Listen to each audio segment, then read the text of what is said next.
Okay. I'm just gonna, like, ask you.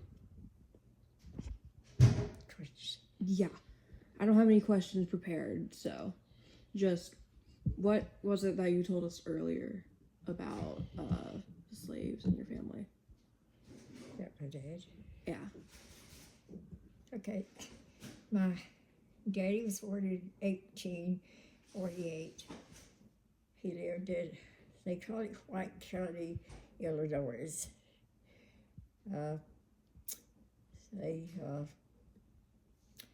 Some of his family owned slaves, and his family got where they did not think that was right, so they let their slaves go. They had to leave that part of the town because people was threatening their lives because they let the slaves go.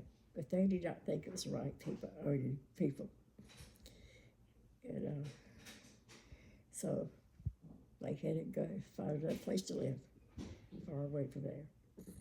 And they did. So, what was that thing about the little girl? Okay. There was a little black girl, and she was scrubbing her face. Her mother said, and people that worked with them, they stop doing that. You can hurt yourself. She said, but I'm trying to make myself white. And they said, but you can't do that. God made you that way. But so she was wanting to be white because she loved the white people. Because they were good to her. I'm just trying to get, like, stories about your family, because why not? And I remember hearing one back a couple years ago about, like, I think it was, you said something about your mom and a runaway car or something. Oh, yeah.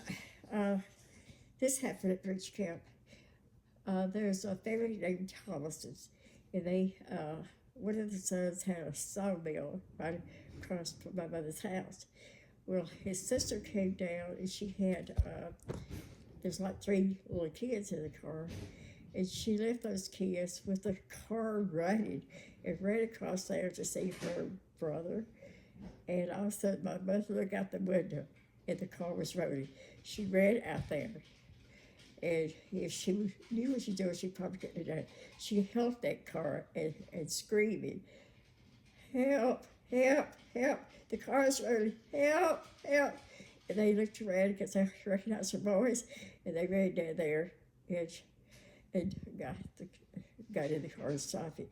But as a lot of people say, if she, she knew what she was doing, she probably couldn't do it. And that was her response, because she was not going to let those kids get hurt. And she just held it up till they came. Yeah. So she did save their life.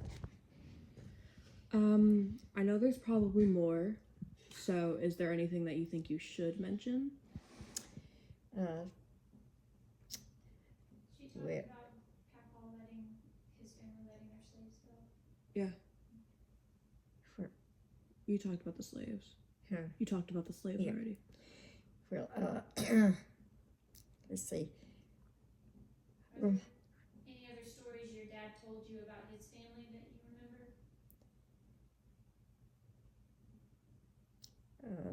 Or your mom? Well, my mom, she had polio, and she could not walk till she was like 4 years old or so. And during that time, her dad left home. He was a preacher. He left home. They didn't know where he was or anything. And so their mother had to work at it was called anyway, she had to work to support them.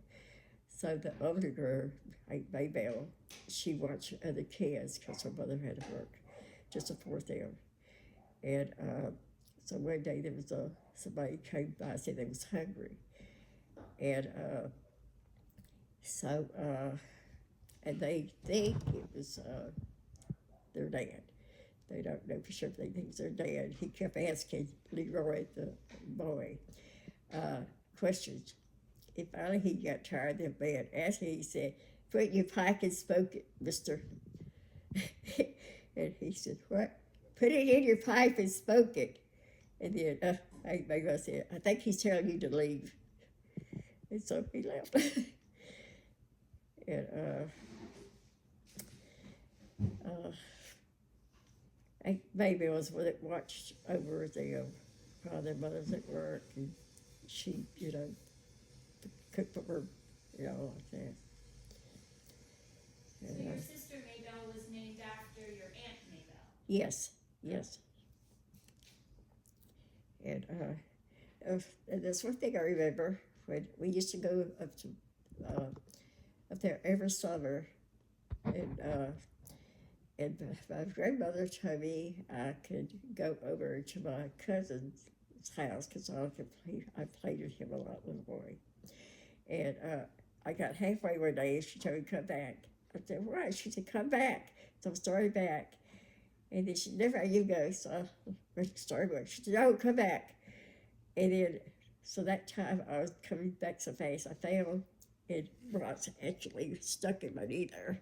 It was bleeding really bad. And I don't know, but that was because she kept telling me, do this, do that.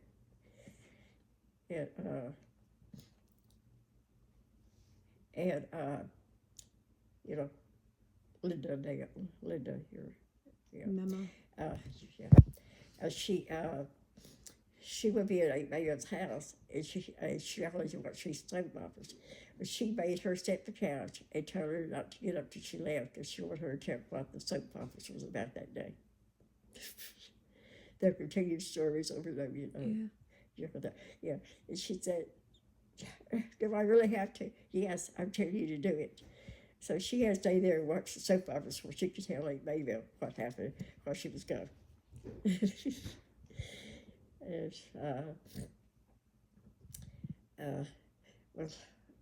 And LaVoy, my cousin,